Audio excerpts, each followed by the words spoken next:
दोन स्वप्न आले. एक स्वप्न असे आले, शेतात योसेफ आपली पेंडी बांधत होता. त्याच्या भावाच्या 11 पेंड्या येऊन त्याला नमन करत आहे आणि पुढं असं स्वप्न आलं की सूर्य, चंद्र आणि 11 तारे त्याला येऊन नमन करत आहे. हे दोन्ही स्वप्न त्याला एका दिवशी आले आणि हे स्वप्न जाऊन त्यांनी जेव्हा आपल्या भावांना सांगितले, त्याचे भाव अजूनच योसेफचा द्वेष करू लागले. माझ्या भावांनो आणि बहिणींनो, मी तुम्हाला एक बात सांगू इच्छितो की जेव्हा पण तुम्हाला परमेश्वर काही दर्शन, स्वप्न देतो, ते गुप्त ठेवा. कारण परमेश्वरची तुमच्यासाठी एक योजना आहे.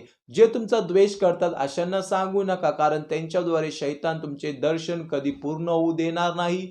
शैतान त्यांच्याद्वारे रुखावट आणेल, तुमच्या कार्यामध्ये अडथळा आणेल. अशांना सांगा जे खरोखर प्रभूच्या भयमध्ये, प्रभूला विश्वासयोग्य जीवन जगणाऱ्या, खास करून तुमच्या आत्मिक माता-पितांना सांगा.